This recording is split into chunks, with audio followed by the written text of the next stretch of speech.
What are my 5 favorite scotches of all time?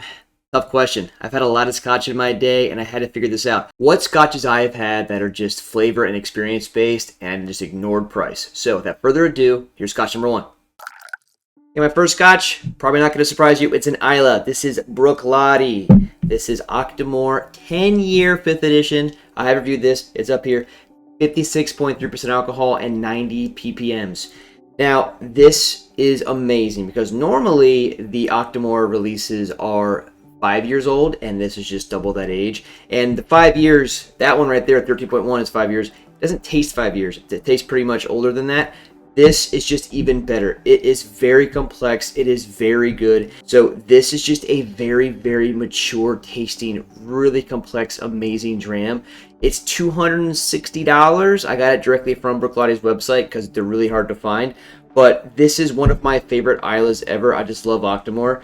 And whenever I get a hold of their next 10-year release, I'm going to review that one as well. So number 1, Octomore 10-year release 5.1. Okay, my second favorite, I don't have the bottle, but I've had this at Jack Rose. Hazelburn 15 Oloroso. Oh my goodness. If you want to talk about one of the most delectable Campbeltowns I've ever had, this was amazing. Essentially just a brown sugar, salty sugar cookie. Just amazing. Got some caramel in there. An absolutely fantastic dram. I could have drank that all night at Jack Rose. It was truly phenomenal. It is very hard to find. Getting Hazelburn and Springbank in general is just going to be almost impossible unless you live in Scotland. So I think it's going to be around $250. I don't know. I haven't bought it. I was just lucky enough to have it at Jack Rose.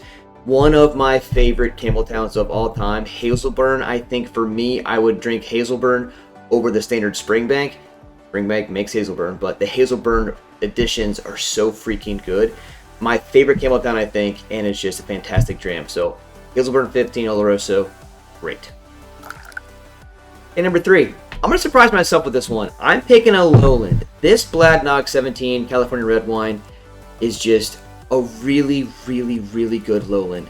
I'm going to get rid of the Auchentoshan in my head about Lowlands being bad. And they're not bad, just like kind of like Irish where there's like not a whole lot going on with them. This is fantastic. This is 46% alcohol. The red wine makes this extremely fruity. There's some really nice caramel, brown sugar, sweet vibes going on here as well. Put a review of this up here. It is a very fantastic dram. However, it's not going to be common to find this in the States. I got this from whiskeyauction.com. Be careful with that website. The shipping is going to be kind of insane. So if you're just going to buy one bottle, that's fine. I'm not going to find this where I live, so I was happy to get this. Bladnoch is a very, very underrated distillery, I think. This came out to be about $160, I think I said in that review, and it is worth every penny if you buy this. This is not one of those like bloated prices. This is an insanely good whiskey. Bladnoch 17, California red wine. 4th whiskey, will not surprise anybody. I'm definitely getting my money's worth out of this one. Laphroaig 25, 25-year Islay, 51% alcohol. Comes in at like $650. It is cheaper than the Ardbeg 25, but it is much, much better. Probably the creamiest Islay I've ever had. The smoke is so subtle. It's still around that 50 ppm mark that Laphroaig does, but the 25 years in ex-bourbon barrels really makes that smoke really soft, lets that creamy, sweet profile come in, and it accompanies really nice with that briny meat that you know from Laphroaig. It is a fantastic symphony of flavors. A really, really, really good dram. I love it so much.